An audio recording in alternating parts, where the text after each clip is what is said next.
মই দিগন্ত।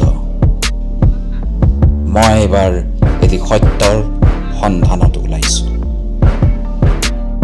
অদিতি বৰুৱা কেৱল এটি নাম নহয়,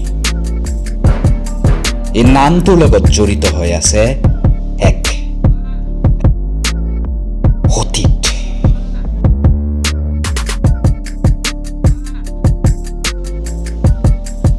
কিন্তু মই দিগন্ত বৰাই আপোনালোকক কথা দিলোঁ, অহা এমাহৰ ভিতৰত এই অতীত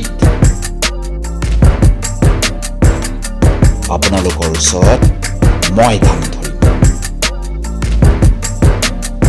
চাই থাকিব অহা 1 মাৰ্চৰ পৰা